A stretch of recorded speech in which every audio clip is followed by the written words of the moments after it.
Welcome to GBA Season 7 Week 1 Team Builder against last year's champions, the San Francisco Arcaniners. George and I are 1-1 in our career. Should I say the Sawsbucks are 1-1 against George. I am 0-1 against George. I intend on tying that up this week. Now, there are not a lot of people who have me winning this week. In fact, some of the analysts, I use that term lightly, have put my team as last in the power rankings and George as first. Some of the analysts have decided they will use their lock of the week to decide that George is going to beat me this week. Well, I got news for you.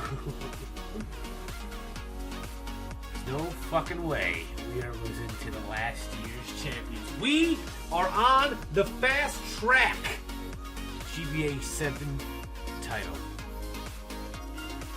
We are on the fast track to the GBA Season 7 title. Now, I know a lot of people don't really like the team that I have, but I don't give a fuck if you don't like the team that I have. You're not going to be using the team that I drafted, so why the fuck do you think you get to judge how my team is? Sure, it doesn't have the fast electric and the fire type and the fire type and the rookie hood. You all sound like whining little bitches. Shut the fuck up and let me do my work. This week, I'm going to show you all exactly the kind of Pokemon surgeon that I am. Playing 4-dimensional chess while you guys are playing checkers. This is the team I'm bringing to defeat the San Francisco Arcaniners. First off, we have Zoroark. Modest Choice Scarf to outspeed Adamant Scarf Garchomp. At base 102 is a motherfucker. Hidden Power Ice for that Garchomp. Dark Pulse for the Mew. Flamethrower for the Superior. And Sludge Bomb for the Togekiss. And of course, these moves also can cover the other Pokemon that he may bring. But Dark Pulse be my main use of attack against that Mew. And against everything else that doesn't resist it. The stab is fantastic. Now, ideally, I want to lead with Zoroark disguised as Lycanroc. Hopefully, he leads with Mew or Garchomp, and I can just fire off a Hidden Power Ice or a Dark Pulse while he thinks I'm going to get Rock Cell. That is ideal, but I can't get into the brain of my opponent before the game even starts. That has to happen over the course of the game as the turns go on. Lycanroc has Choice Band and Sand Rush. I'll get into that ability in a little bit. The Cell Rock, Stealth Rock, Crunch, and Stone Edge. Now, I cannot outspeed Superior, as Superior has base 113 speed. What I can do is outspeed the lower things that he has in his team, as this says me to do. I am banded to deal a significant amount of damage to Togekiss with Stone Edge and possibly late game cleanup with the Cell Rock if need be. I have run Choice with Hazards in the past, and I'm going to try to get it this week. I don't think I'll be able to get Lycanroc, get the Stealth Rocks up, but I would like the opportunity to try, and I used to run the Nihilego Scarf with Stealth Rock, and I thought that would work out pretty well. So I'm going to try with Lycanroc, and of course, I don't think he'll anticipate me being Choice Band, especially if turn 1, if my Zoroark shenanigans don't work, I do get a Stealth Rock up. I don't think he'll see that until it's too late, and then Lycanroc can rip through his fucking team like the rabid animal that he is. Next up is Cresselia. Thunderwave, Psyshock, Combined, Ice Beam, Max Special Defense, and Max HP. Something has to stop Superior. This is what it's going to be. This thing can also double as a stopper for Raikou, and even, those are really the ones that I kind of have a problem with. The biggest one is Superior, since Cresselia is designed to stop that Superior in any means necessary. Now, I'm always, of course, suspect to Pokemon behind subs. I like to be able to Thunderwave the fast things like Togekiss or Superior or Drapion or like that. I do, of course, for Garchomp. I put in the Garchomp even without defensive investment. Fucking Cresselia is a god with bulk.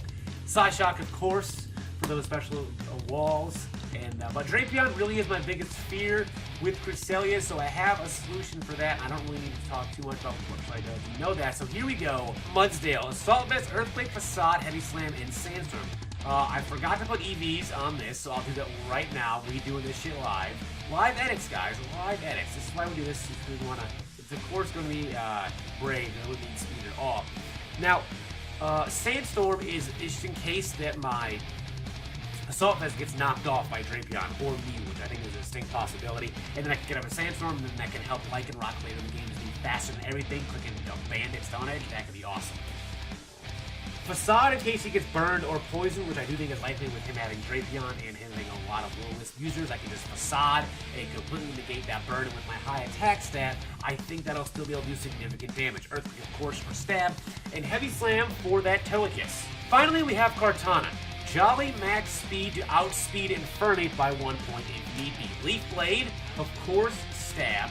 Aerial Ace for that Volcarona, which also could pose significant problems in his team, but if I don't let him set up, I can easily just get off Aerial Ace, do a shitload of damage, and it's fine. Smart Shot for stab, and Sacred Sword for that extra damage.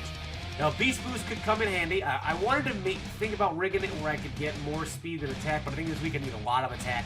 And at worst case, I don't really need Kartana, but I think he could be useful for picking off some slower Pokemon that he might have. He has a lot of speed in that team, so Kartana is going to possibly not even outspeed any of it, but I can take some defensive hits, not a lot, but some, even though my AP stat is pretty weak, but I can also hit back with authority.